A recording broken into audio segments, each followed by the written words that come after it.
Louvado seja nosso Senhor Jesus Cristo, para sempre seja louvado. Bom dia, meu irmão, minha irmã, aqui é o Padre Daniel, da paróquia de Santa Bárbara, em Santa Bárbara do Tugúrio.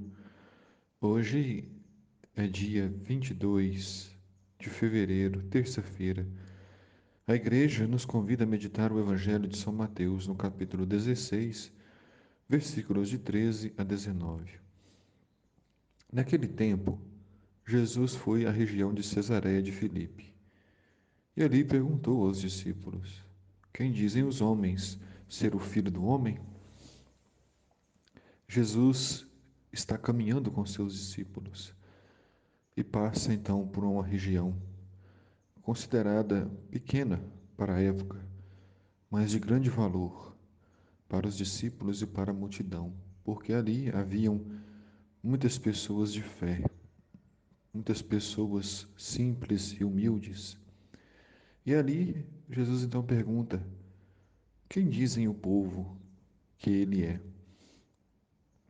Não é que Jesus esteja preocupado com a sua identidade, mas é porque Jesus quer entender o que as pessoas andam dizendo a seu respeito.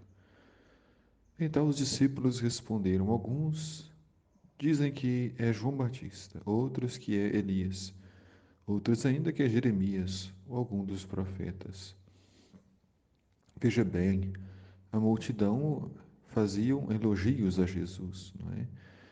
Porque todos estes nomes, Elias, João Batista e Jeremias, foram grandes profetas na santidade, no poder da palavra, alguns também no dom da cura. Vejam que o que diziam de Jesus era muito grande, era um grande elogio, mas não era ainda o suficiente. Nada disso se comparava ao que era Jesus. Então Jesus lhes perguntou: E vós, quem dizeis que eu sou? Não basta ouvir a multidão, é preciso que cada um tenha a sua resposta. E Pedro respondeu: Tu és o Messias, o Filho do Deus vivo. O Messias significa aquele que é o descendente de Davi, o ungido de Deus, o enviado pelo Senhor nosso Deus. Havia entre os judeus uma convicção de que o Messias chegaria, que ele iria libertar o seu povo, libertar o povo da opressão, da escravidão, da dominação dos romanos. Iria castigar os maus, iria recompensar os justos. Mas Jesus veio trazer uma nova compreensão a este respeito. Agora, o que conta já não vai ser mais o sangue, mas a fé. Não é ser judeu, grego, brasileiro, não. Agora o que conta é ser de Deus, ter atitudes corretas, atitudes de fé. Respondendo então Pedro, Jesus lhe disse: Feliz és tu, Simão, filho de Jonas, porque não foi um ser humano que te revelou isso, mas o meu Pai que está nos céus. O Pai é revelador e com o seu Espírito Santo nos mostra o caminho a seguir. E iluminou a Pedro para que fizesse a sua confissão de fé. E por isso Jesus disse que tu és Pedro, e sobre esta pedra construirei a minha igreja. E o poder do inferno nunca poderá vencê-la. A igreja de Jesus é uma construção constante. A pedra foi lançada. Os apóstolos são as colunas. E cada um de nós é um tijolinho nesta parede. Somos construtores, somos responsáveis pela igreja de nosso Senhor Jesus Cristo. Nós não podemos falar da igreja como se nós estivéssemos fora dela, acusar a igreja, apontar os seus defeitos, seus limites, seus fracassos.